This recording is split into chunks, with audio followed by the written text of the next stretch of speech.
পৃথিবীর সবচেয়ে সেরা এবং শ্রেষ্ঠ জীব হচ্ছে মানুষ। আল্লাহ তাআলা মানুষকে যে নিয়ামত দিয়েছেন, যে আকৃতি দিয়েছেন, পৃথিবীর অন্যান্য সকল প্রাণী থেকে ভিন্ন এবং বিরল। পৃথিবীর সকল প্রাণী হাসতে পারে না, কথা বলতে পারে না, কিন্তু মানুষ হাসতে পারে, কথা বলতে পারে। মানুষের জন্য আল্লাহ তাআলা যে মুখ দিয়েছেন, যে দাঁত দিয়েছেন, পৃথিবীর অন্য সকল প্রাণীর মধ্যে সে দাঁত এবং মুখ নেই। এই জন্য আল্লাহ রাব্বুল আলামিন এই মুখকে পরিষ্কার করার জন্য গুরুত্ব দিতেন। নবীজি সাল্লাল্লাহু আলাইহি সাল্লাম এই মুখ এবং দাঁতকে পরিষ্কার করার জন্য অত্যন্ত গুরুত্ব দিতেন। আমরা সাধারণত মুখ পরিষ্কার রাখার জন্য মেসওয়াক কিংবা ব্রাশ ব্যবহার করি। আজকে আমি আলোচনা করব মেসওয়াকের উপর আমল নিয়ে নবীজি সাল্লাল্লাহু আলাইহি সাল্লাম কতটা গুরুত্ব দিতেন, কতটা তিনি ভালোবাসতেন। মেসওয়াক কি? মেসওয়াক শুধুমাত্র একটি দাঁত পরিষ্কার করার মাধ্যম নয়, বরং এটি ইসলামের এক গুরুত্বপূর্ণ সুন্নতি পরিচ্ছন্নতার মাধ্যম। আরবি সিওয়াক শব্দটি এসেছে সাউকুন ধাতু থেকে, যার অর্থ দাঁত ঘষে পরিষ্কার করা, মুখ গহ্বর পরিষ্কার রাখা, মুখের দুর্গন্ধ দূর করা। অর্থাৎ মেসওয়াকের উদ্দেশ্য হলো মুখ পরিশুদ্ধ রাখা, দুর্গন্ধ দূর করা এবং ইবাদতের জন্য নিজেকে প্রস্তুত করা। এই মেসওয়াকের উপরে নবীজি সাল্লাল্লাহু আলাইহি সাল্লাম এতটা গুরুত্ব দিতেন যে যিনি জীবনের শেষ মুহূর্ত এই মেসওয়াকের উপর আমলকে তিনি ভুলে যাননি।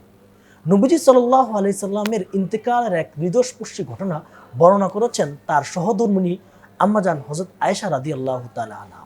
তিনি বললেন যে যেদিন নবীজি সাল্লাল্লাহু আলাইহি সাল্লাম ইন্তেকাল করেন সেদিন তিনি আমার ঘরে ছিলেন এবং তিনি আমার বুকের উপর মাথা রেখেই ইন্তেকাল করেন। তিনি বলেন, নবীজি সাল্লাল্লাহু আলাইহি সাল্লামের ইন্তেকালের শেষ মুহূর্তে আমরা তার চারপাশে বসে দোয়া কালাম পড়ছিলাম। এমন সময় আমার ভাই আব্দুর রহমান আসলো। তার হাতে ছিল একটি তাজা ঢাল।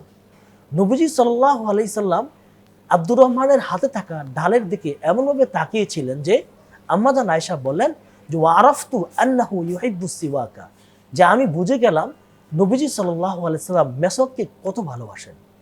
আম্মাজান আয়েশা বলেন, আমি সঙ্গে সঙ্গে নবীজিকে জিজ্ঞেস করলাম, আপনি কি মেসওয়াক করবেন?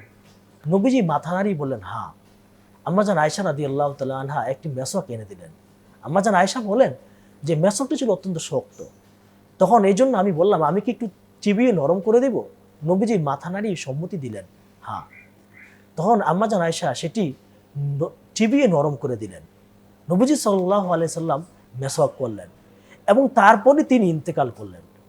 এই ঘটনাটি আম্মাজান আয়েশা রাদিয়াল্লাহু তাআলা আনহার হৃদয়ে এতটা দাগ কেটেছিল যে তিনি যতদিন জীবিত ছিলেন যখনই মনে পড়ত এই ঘটনাটি তখনই তিনি আবেগাপ্লুত হয়ে পড়তেন। তিনি অত্যন্ত মধুর এবং আবেগঘন ভাষায় আল্লাহর শুকর আদায় করতেন। তিনি বলতেন, আলহামদুলিল্লাহিল্লাযী জামাআ বাইনা রিকি ওয়া রিকিহি ফি আখিরি ইয়াউমিন মিনাদ দুনিয়া। সমস্ত প্রশংসা সেই আল্লাহর, যিনি আমাকে আমার মুখের লালা এবং নবীজির মুখের লালা তার জীবনের শেষ মুহূর্তে একত্র করে দিয়েছিলেন। এই ঘটনাটি শুধু একটি হৃদয়স্পর্শী ঘটনা নয়, নবীজির জীবনের শেষ মুহূর্তের চেয়ে এই ঘটনাটি এটাই প্রকাশ করে যে নবীজি সাল্লাল্লাহু আলাইহি সাল্লাম সুন্নাতকে কত ভালোবাসতেন, পরিচ্ছন্নতাকে তিনি কত ভালোবাসতেন, নিজের অঙ্গ প্রত্যঙ্গকে পরিষ্কার রাখার জন্য তিনি কতটা গুরুত্ব দিতেন।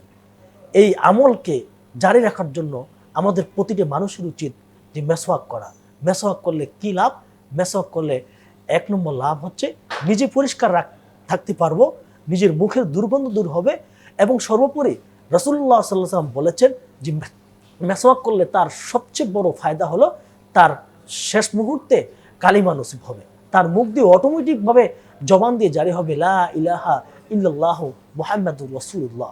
এই জন্য আমাদের প্রতিটি মুসলিমের উচিত, প্রতিটি মানুষের উচিত মেসওয়াকের উপর আমল করা। আল্লাহ রাব্বুল আলামিন আমাদের সবাইকে মেসওয়াকের উপর আমল করার তৌফিক দান করুন। ওয়া আখিরু দাওয়ানা আলহামদুলিল্লাহি রাব্বিল আলামিন।